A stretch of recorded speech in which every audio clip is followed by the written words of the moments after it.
Ami Bridger de la MGEN, bonjour. Alors, il semblerait qu'on ne va pas se revoir de sitôt.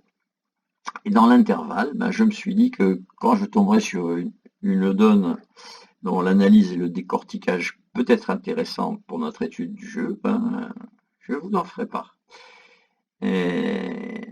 Et c'est le cas ici de la donne que nous allons étudier. Alors, je vais utiliser la même formule que dans la précédente vidéo, c'est-à-dire un jeu de questions-réponses.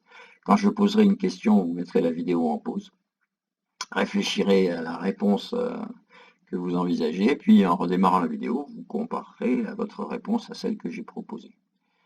Alors, 2 points tout de suite. Un, beaucoup de ces questions sont à destination des débutants pour les faire réviser.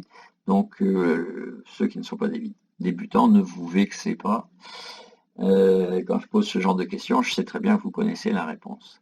Et l'autre chose à dire dès le début, c'est que je n'ai pas la science infuse, je suis aucunement un champion de bridge. Et donc, j'attends impatiemment que certaines de mes réponses soient commentées, améliorées, discutées. Ne vous gênez pas. Voilà, allez, on y va pour notre petit jeu de questions-réponses. Ici, c'est une donne où vous venez de relever la main qui est sous vos yeux. Qu'est-ce que vous faites en premier? Appuyez sur pause. Oui, en premier, vous établissez force et distribution de cette main. Alors ici, la force, c'est 20 points.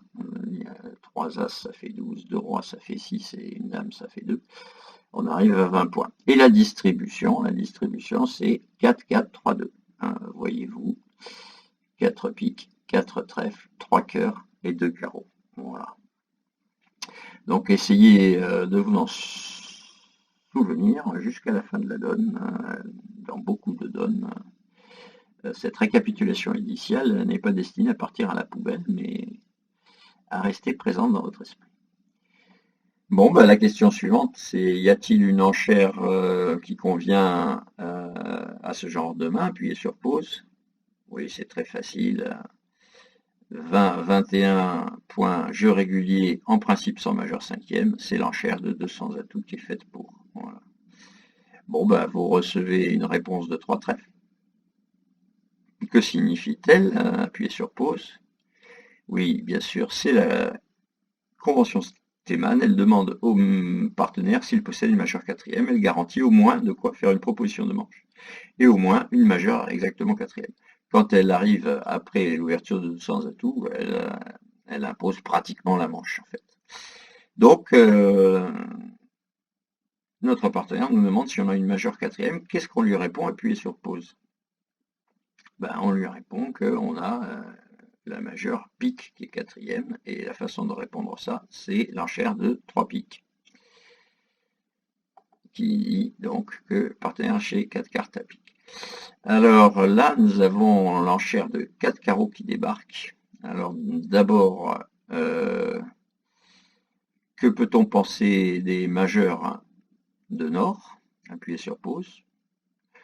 Le plus probable, c'est qu'il n'a pas 4 piques et il avait 4 cœurs puisqu'il a fait un Stemann, d'accord? La question suivante, c'est Nord a-t-il des ambitions limitées à la manche ou bien envisage-t-il le chelem? Appuyez sur pause. C'était facile aussi. Si elle avait des ambitions limitées à la manche, c'est-à-dire qu'en additionnant ses points et vos 20-21, il ne voit pas du tout arriver les 33 rituels demandés pour envisager un chelem, eh bien, il pouvait produire l'enchère de 300 atouts sans fit à pique, ou de 4 piques avec fit à pique. Donc, clairement, là, il a des ambitions de chelem, et il a vraisemblablement 5 carreaux. Il essaie de nous indiquer la forme de sa main avec 5 carreaux et 4 cœurs. Voilà. Alors, qu'est-ce qu'on lui répond? Là, il y a quand même pas mal de réponses possibles.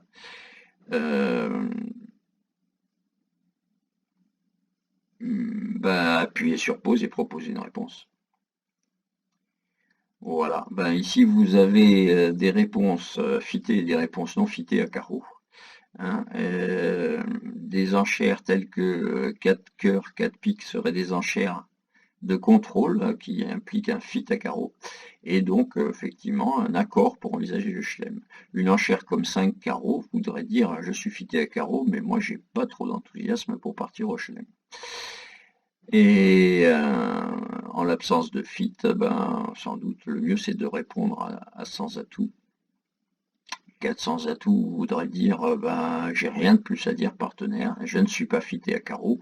Peut-être 500 atouts voudrait dire je ne suis pas fité, mais moi envisager le chelem, ça me plaît bien. Alors dans notre cas, qu'est-ce qu'on répond appuyé sur pause? Ben, notre main c'est exactement 400 atouts. Voilà, partenaire, moi j'ai déjà tout dit, débrouille-toi.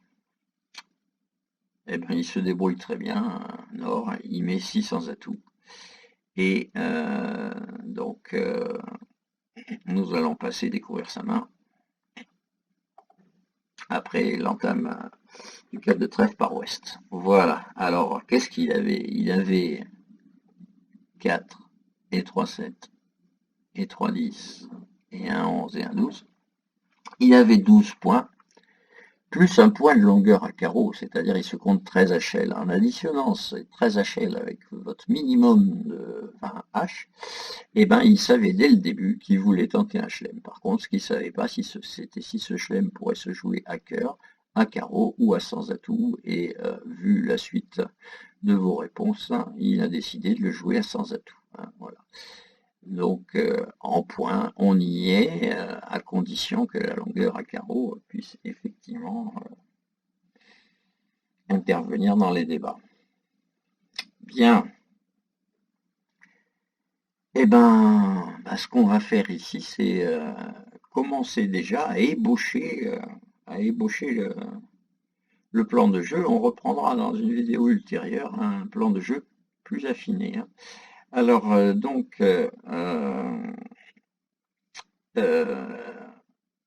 qu'est-ce qu'on doit faire avant d'appeler la moindre carte du mort? Ici, il n'y a que le roi de trèfle, mais on ne le touche pas. On fait quoi d'abord en premier? Appuyer sur pause. Oui, on fait un plan de jeu. Et avant de faire un plan de jeu à sans atout, qu'est-ce qu'on fait?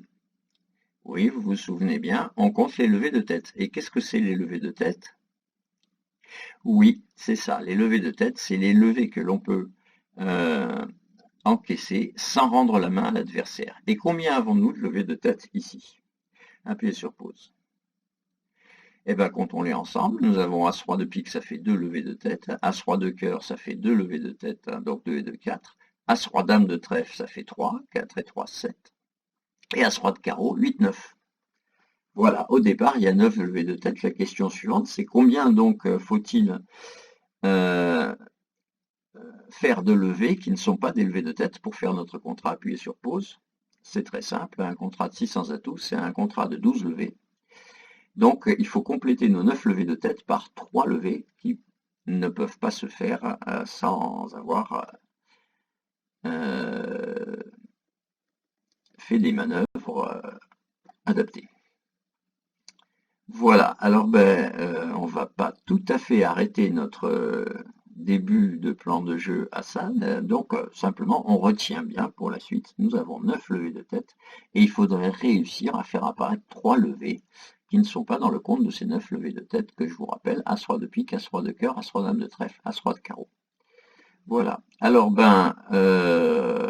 peut-être on peut commencer à regarder un peu couleur par couleur quelle levée pourrait apparaître. Hein.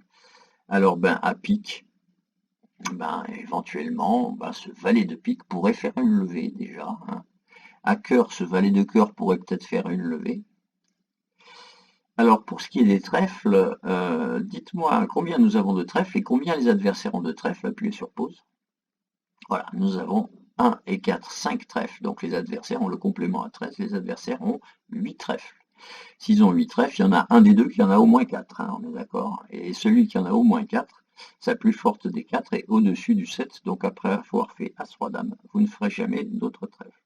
Autrement dit, les 3 levées que nous recherchons devront être cherchées entre pique, cœur et carreau. Hein, trèfle. Il n'y aura pas de levée supplémentaire à envisager. Donc, à carreau, qu'est-ce qu'on peut faire comme levée supplémentaire? Nous avons 7 cartes à carreau, donc les adversaires en ont 6. On peut espérer affranchir des petits carreaux à force de jouer carreau. Un jour, les adversaires qui en avaient 6 au début n'en auront plus et les petits carreaux deviendront, comme on dit, affranchis. Voilà donc les différentes sources d'apparition de levées qui compléteront les 9 levées de tête.